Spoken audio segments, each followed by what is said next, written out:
আবু তাহা আদনানের স্ত্রীর অভিযোগ তার অন্য নারীর সাথে সম্পর্ক আছে। সম্প্রতি এগুলা নিয়ে দুইজনই অনলাইনে প্রচার করতেছেন, এতে কি ইসলামের ক্ষতি হচ্ছে? প্রথম কথা হচ্ছে, স্বামী স্ত্রীর মধ্যে আজকে ঝগড়া লাগছে মনে করেন, তো আজকে ঝগড়া লাগছে তার অর্থ কি তারা ডেইলি প্রতি মিনিটে মিনিটে ঝগড়া লাগে? ব্যাপারটা কি এমন?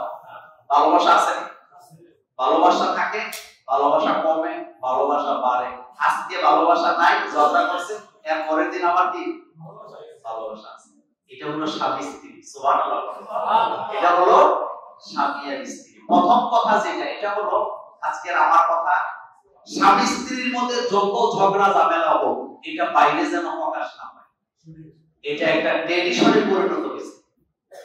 আপনি আমার ওয়াইফ মনে করেন আমার সাথে কোনো কারণে দ্বন্দ্ব হইল, তো সে যদি এটা ফেসবুকে বা সোশ্যাল মিডিয়াতে প্রকাশ করে, ইজ্জত কি শুধু আমারটাই গেল না ওটাও গেল? খারাপ কি শুধু আমাকে মানুষে বলবে না ওরেও বলবে? তাহলে বোকামি হইল নাকি হইল না? আমার ঘরে আমার স্ত্রীর সাথে মনোমালিন্য হলো, আমি যদি ফেসবুকে আকারে ইঙ্গিতে লিখি, তো ইজ্জত কি শুধু আমার বউটা গেল না আমারটাও গেল? কথাটা না কেন? আমারটাও গেল। আপনি আপনার স্ত্রীর সাথে ঝগড়া হইলে কোনোদিন আত্মীয় স্বজনকে জানাবেন না, এটা আরেকটা সবচেয়ে বড় বোকামি। কারণ স্বামী স্ত্রীর মধ্যে ঝগড়া হবে আবার মিলে যাবে, কিন্তু আপনি যে আত্মীয় স্বজনকে ফোন করে জানাচ্ছেন, ওরা কিন্তু আপনাদের সমাধান করতে পারবে না, বরং উল্টা আরো মজা লইবে। আবু তাহা আদনানের স্ত্রীর অভিযোগ তার অন্য নারীর সাথে সম্পর্ক আছে। সম্প্রতি এগুলা নিয়ে দুইজনই অনলাইনে প্রচার করতেছেন, এতে কি ইসলামের ক্ষতি হচ্ছে? প্রথম কথা হচ্ছে, রাসূল সাল্লাল্লাহু আলাইহি ওয়াসাল্লামের কাছে স্বামী স্ত্রী দুইজন আসছিলেন একটা ঘটনা নিয়ে। এই হাদিস আপনারা আরো শুনেছেন। রাসূল সাল্লাল্লাহু আলাইহি ওয়াসাল্লাম দুইজনের কথা শুনেন এবং দুইজনেই কসম কাটলেন। দুইজনেই কি কাটলেন? আল্লাহ রাসূল সাল্লাল্লাহু আলাইহি ওয়াসাল্লাম বললেন, তোমরা দুইজনেই কসম করতেছো, এই ব্যাপারে তোমাদের দায়িত্ব আমি কার হাতে ছাড়লাম? আল্লাহর হাতে ছেড়ে দিলাম। আমরা আবু তাহা আদনানের স্ত্রীর বিরুদ্ধেও বলবো না, আবু তাহা আদনানের বিরুদ্ধেও বলবো না। আমরা আবু তাহা আদনানের স্ত্রীর পক্ষেও বলবো না, আবু তাহা আদনানের পক্ষেও বলবো না, কারণ তারা দুইজনেই কসম করে কথা বলছে। এই বিষয়টা আমরা কার হাতে ছেড়ে দিলাম? মূল বিষয়টা হলো তাদের এটা সামাজিক যোগাযোগ মাধ্যমে আনাটা কি ছিল? ভুল ছিল। কিন্তু আবু তাহা আদনানকে আমি ভাই হিসাবে একটা পরামর্শ দিব, ভাইরে, তোমার স্ত্রী যত খারাপ হোক, তুমি যখন ঘুম হইছিলা, সে যে ভূমিকাটা রাখছিল, বাংলাদেশে এই ধরনের নারী কম আছে। কথা কি ঠিক? দুই নাম্বার বিষয় হচ্ছে, তোমরা দুইজন কিন্তু সংসার করছো, তোমাদের দুইটা বাচ্চা আছে। আমি ভাই হিসাবে বলবো, সংসারটা ভেঙে যাক এটা চাই না। খারাপ মানুষকে নিয়ে চলতে পারাটাও ভালো, বা সবচেয়ে ভালো তো সে যে খারাপ নিয়ে চলতে পারে। ভালোর সাথে তো সবাই চলতে পারে। সেজন্য দুইটা বাচ্চা আছে, তুমি তোমার বাচ্চাদেরকে গাড়ি বাড়ি সব দিতে পারবা, কিন্তু এই বাচ্চাগুলাকে মা কখনো দিতে পারবা না, মায়ের আদর দিতে পারবা না। আরেকটা কথা আমাদের বাংলাদেশের ভাষায় বলে, এক গাছের ছাল, কথা বলতে এক গাছের ছাল।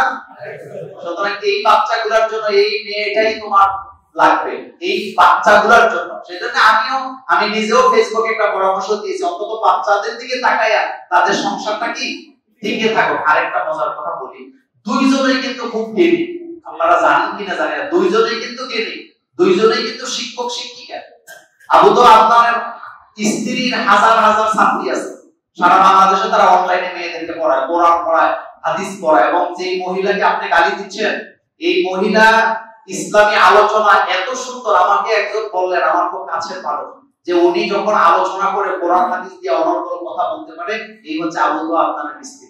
হতে পারে তারা এক দুইটা সাইড খারাপ থাকতেও পারে, আল্লাহু আ'লাম, এই ব্যাপারে আমরা জানি না, কিন্তু তার গুণও কি আছে।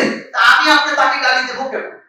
তার অসংখ্য ছাত্র ছাত্রী, তার ছাত্রী আছে। আবু তাহা আদনানেরও কি ছাত্র ছাত্রী আছে। এই জন্য আমি ভাই হিসাবে, বড় ভাই হিসাবে, একজন মুসলিম ম্যারেজ রেজিস্ট্রার হিসাবে আমি অনুরোধ করব, সংসারটা যেন ভেঙে না যায়। একটু ঝামেলা হয়েছে, এটা মিটে যাক, অন্তত বাচ্চাদের জন্য ভালো। আর এখন যারা গুতাগুতি করে ফেসবুকে লেখে, তারা কি আবু তাহা আদনানের বাচ্চাদের দায়িত্ব নিবে?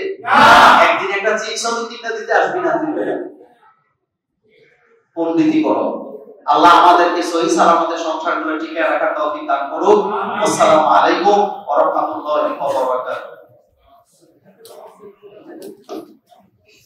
কারো ব্যাপারে কোনো কিছু শুনলেই অথবা কোনো সংবাদ শুনলেই বিশ্বাস করা যাবে না, যাচাই বাছাই করার দরকার। আরেকটা কথা বলি ভাই, আমি তো আমার নিজের নিয়ে থাকবো, অন্যের ব্যাপারে আমার এত সময় আমরা পাই করি। সময়ের হিসাব দেওয়া লাগবে কার কাছে? আজকে কার কাছে? তা আমি তো আমারে নিয়ে ব্যস্ত থাকবো, আমি আরেকজনকে নিয়ে ব্যস্ত থাকবো। সেজন্য আমরা যেন এই কাজগুলা না করি, আমরা যেন অন্যের পেছনে না লাগি, অন্যের পেছনে যেন সময় ব্যয় না করি। আর পারলে আমি অন্যকে উপদেশ দেব, আল্লাহর পথে ডাকবো, ইসলামী আন্দোলনের দিকে ডাকবো, কোরআনের দিকে ডাকবো, হাদিসের দিকে ডাকবো, রাসূলের সুন্নাহর দিকে ডাকবো।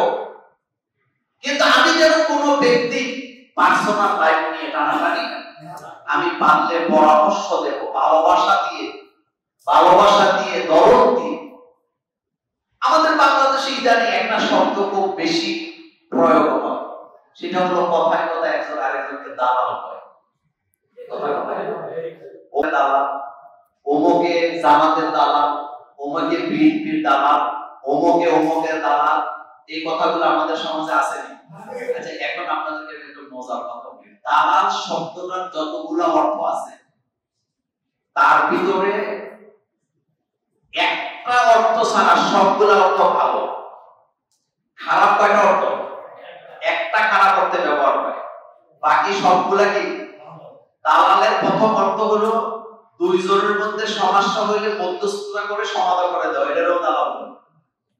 দালালের আরেক অর্থ হলো দুইটা লোকে বেচা কিনা করতে পারে না, সমন্বয়ের অভাব, মাঝখান থেকে আরেকজনে কি করলেন? সমন্বয় করে দিলেন, তারে কি বলে? দালাল বলে। এক দেশ আরেক দেশের সাথে পরস্পর নীতি ভালো না, এখন মাঝখানে একজন মধ্যস্থতা করে একটা চুক্তি করে দিল, শান্তি চুক্তি। এই মাঝখানে তিনি শান্তি চুক্তিটা করলেন, তারে কি বলে? দালাল বলে। তো দালাল অর্থ কি খারাপ? কিন্তু এটা গালি হিসাবে কি হয়? ব্যবহার হয়। দালাল মানে হলো মধ্যস্থতা করা। আবার দালালের একটা অর্থ খুব খারাপ, সেটা হলো অন্ধভাবে কারো পক্ষে প্রচারণা করা। এটারে কি বলে? কবির ভাই ভালো মানুষ না, কিন্তু আমি বললাম না যে ওনার পক্ষে একেবারে কি পানি খেয়ে নামছে, যে উনি খারাপ করলো আলহামদুলিল্লাহ, ভালো করলো আলহামদুলিল্লাহ। তাইলে এইখানে একটা দালাল। তো এই দালাল আর বাকি দালালদের মধ্যে পার্থক্য আছে নাকি? তবে আমরা যারা মুভমেন্ট কালিমা পড়েছি আমরা দালাল, তবে আমরা দালাল হচ্ছি আল্লাহ এবং আল্লাহ রাসূলের। আমরা কার দালাল? আল্লাহ এবং আল্লাহ রাসূলের। কারণ আমরা এখানে আসছি আল্লাহ রাসূলের দাওয়াত দেওয়ার জন্য। ওমান আহসানু কাওলাম মিম্মান দাআ ইলাল্লাহ, তার কথা চেয়ে উত্তম কথা কার হতে পারে? যে ব্যক্তি মানুষগুলোকে আল্লাহর দিকে ডাকাডাকি করে। কার দিকে ডাকাডাকি করে? আল্লাহর দিকে ডাকাডাকি করে। দুনিয়ার কোনো মতাদর্শের দিকে ডাইকা লাভ নাই। যদি ডাকতে হয় ডাকতে হবে কার দিকে? মুয়াজ্জিন কার দিকে ডাকে? ইয়া রাসূলুল্লাহ, আসো নামাজের দিকে। ইয়া আল্লাহ, আসো কামিয়াবের দিকে। কামিয়াবের দিকে আসো, নামাজের দিকে আসো। এই ডাকটা কার? আল্লাহর জন্য। এখানে পয়েন্টটা শেষ। এখন আমরা জানবো, দেখেন আপনাদের বাড়িতে সবার মেয়ে আছে না? বোন আছে না? আছে। কথা বলেন, আছে? মেয়ে আছে, বোন আছে, বউ আছে, মা আছে। তাদের সম্মান কম নাকি বেশি? একটা কথা মনে রাখবেন, ছেলে সন্তান হইলে জান্নাত, এই কথা রাসূল বলে নাই। মেয়ে হইলে জান্নাত, এই কথা রাসূল বলেছে। ছেলে সন্তানের বাপ হইলে আমার পাশাপাশি থাকবা জান্নাত, এই কথা রাসূল বলে নাই। কিন্তু মেয়ের বাপেরা আল্লাহ রাসূলের পাশাপাশি জান্নাতে থাকবে, এই কথা রাসূলুল্লাহ সাল্লাল্লাহু আলাইহি ওয়াসাল্লাম বলেছেন। আমার কলেজের ভাইয়েরা, عن عقبة بن عامر رضي الله تعالى عنه قال سمعت رسول الله صلى الله عليه وسلم يقول, عقبة بن عامر رضي الله تعالى عنه হাদিস বর্ণিত, তিনি বলেন আমি রাসূলুল্লাহ সাল্লাল্লাহু আলাইহি ওয়াসাল্লামকে বলতে শুনেছি, মান কানা লাহু সালাসু বানাত, যে ব্যক্তির তিনটা কন্যা সন্তান আছে, ওয়াসাবারা আলাইহিন্না, তিনটা সন্তানের মেয়ে সন্তানের প্রতি সে ধৈর্য ধারণ করলো, লালন পালন করলো, তাদেরকে জ্ঞান শেখালো, ইসলাম শিক্ষা দিল, কোরআন শিক্ষা দিল, ফরজ আমলগুলো শিক্ষা দিল, তাদেরকে ভালো পাত্রস্থ করলো। আল্লাহর নবী বললেন তাদের জন্য জান্নাত ওয়াজিব।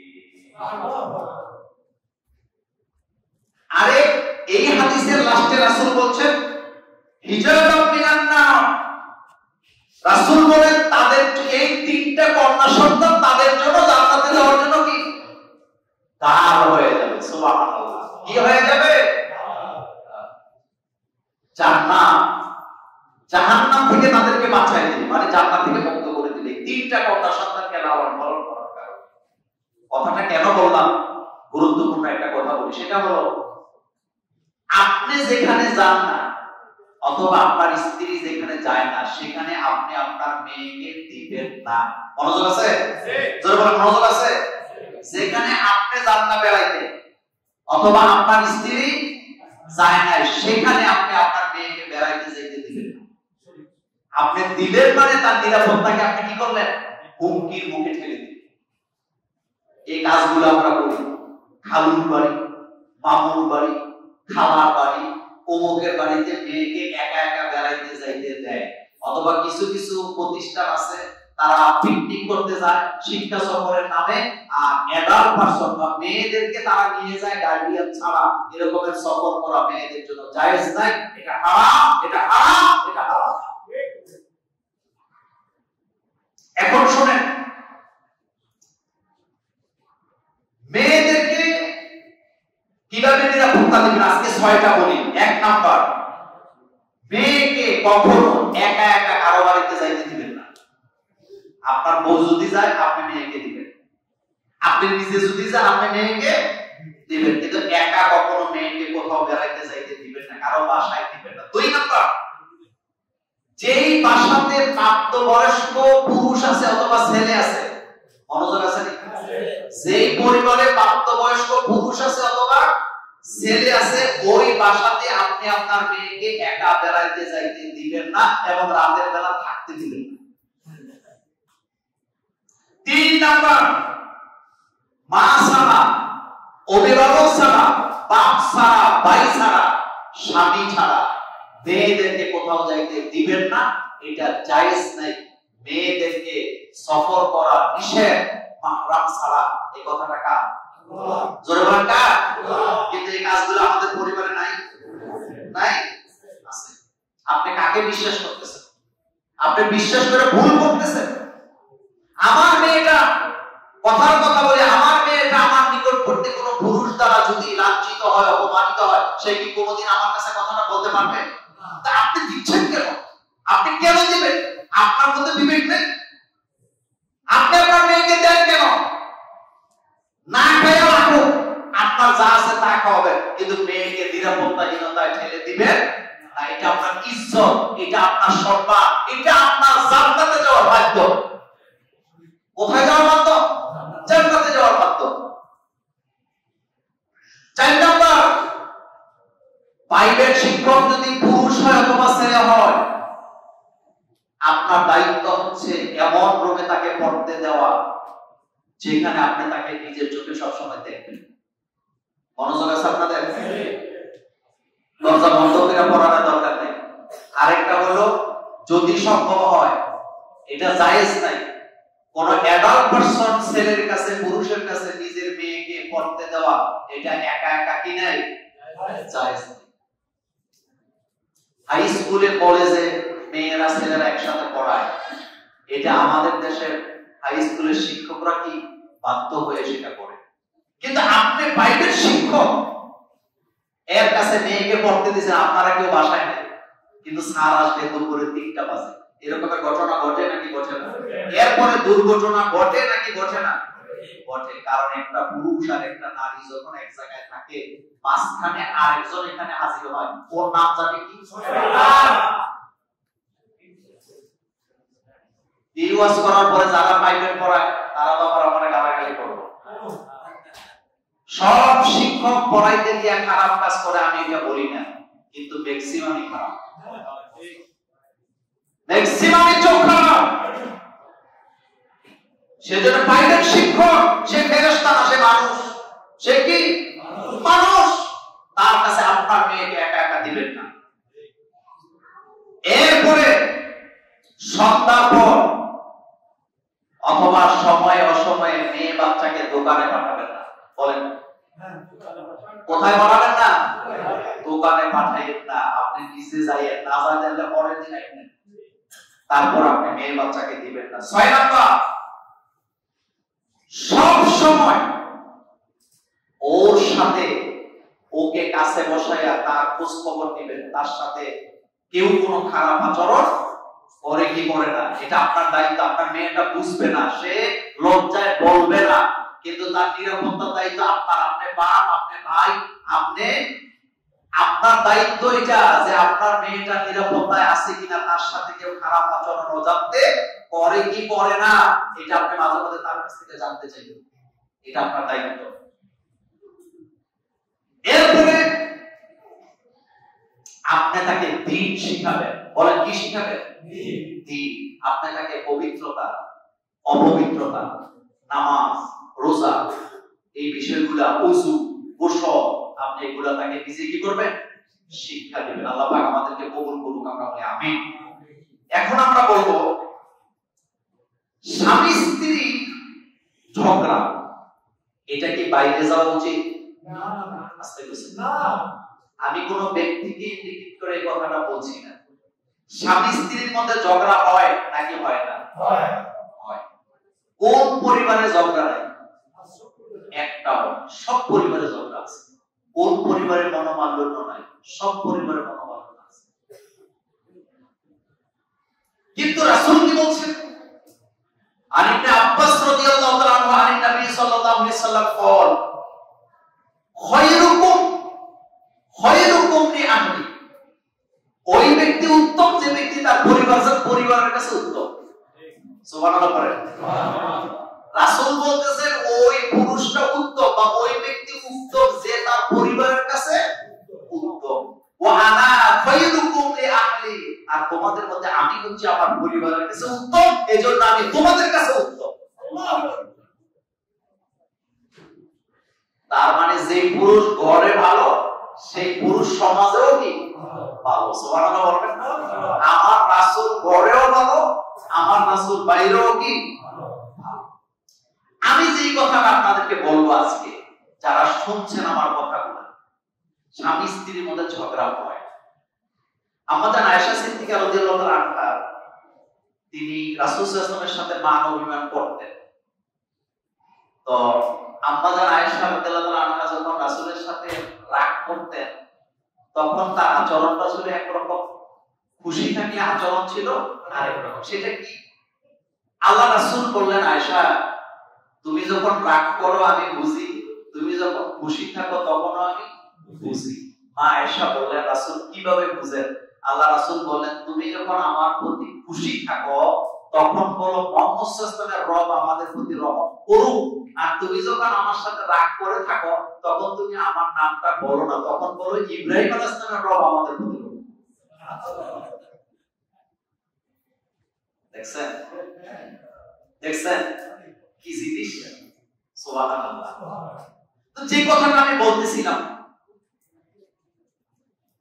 আল্লাহ পাক বলছেন ওয়া জাআলা বাইনাকুম মাওয়াদ্দাতা ওয়া রাহমা, আমি তো তোমাদের মধ্যে ভালোবাসা সৃষ্টি করছি।